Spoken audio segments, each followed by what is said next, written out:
Senator Cruz. Chairman, I want to thank you, Mr. Chairman, for holding this hearing. The three witnesses we have before this committee today collectively pose, I believe, the single greatest threat to free speech in America and the greatest threat we have to free and fair elections. Yesterday, I spent a considerable amount of time speaking with both Mr. Zuckerberg and Mr. Pichai. I have concerns about the behavior of both of their companies.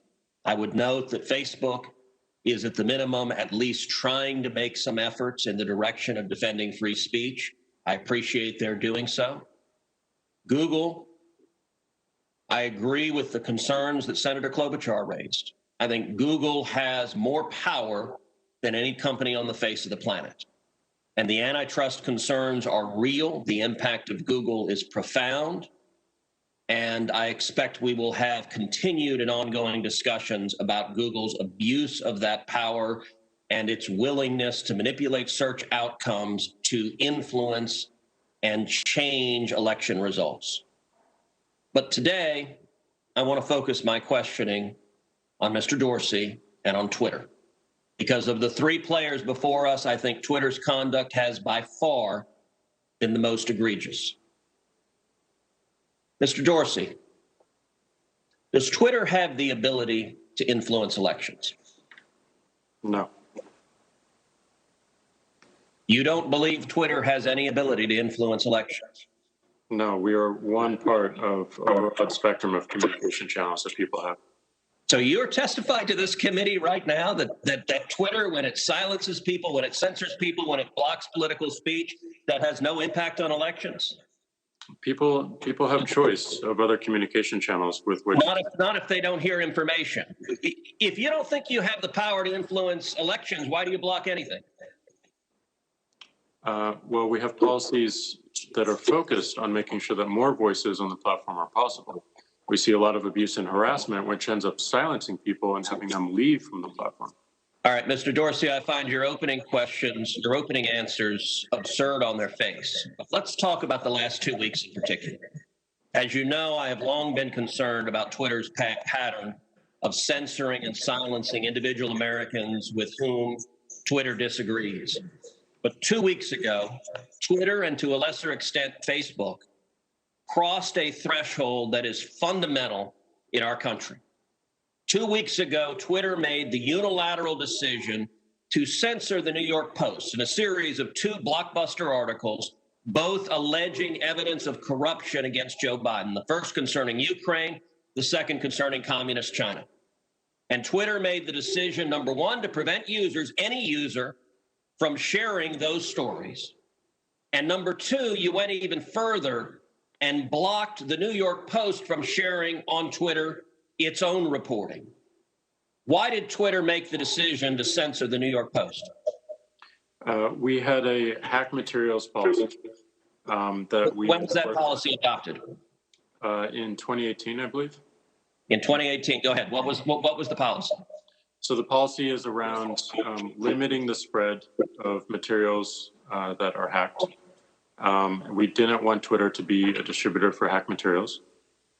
We found that the New York Post, because it showed the direct materials, screenshots of the direct materials, and it was unclear how those were attained, that it fell under this policy.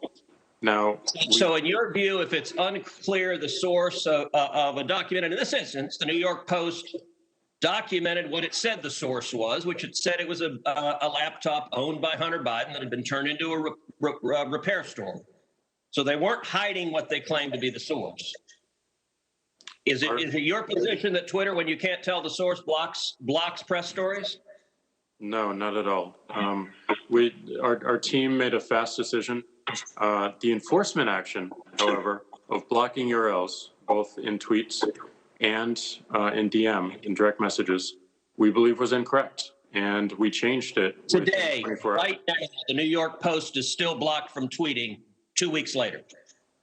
Yes, they have to log into their account, which they can do at this minute, delete the original tweet, which fell under our original enforcement actions, and they can tweet the exact same material in the exact same article, and it would go through So, Mr. Dorsey, your ability is you have the power to force a media outlet. Let's be clear. The New York Post isn't just some random guy tweeting. The New York Post has the fourth highest circulation of any newspaper in America. The New York Post is over 200 years old. The New York Post was founded by Alexander Hamilton. And your position is that you can sit in Silicon Valley and demand of the media that you can tell them what stories they can publish, and you can tell the American people what reporting they can hear. Is that right? No, this was a, every person, every account, every organization that signs up to Twitter agrees to a terms of service. Terms of service is so media outlets must genuflect and obey your dictates if they wish to be able to communicate with readers. Is that right? No, not at all. We recognized an error in this policy, and specifically the enforcement. You're still blocking their posts. You're still blocking their posts. Right now, today, you're blocking their posts.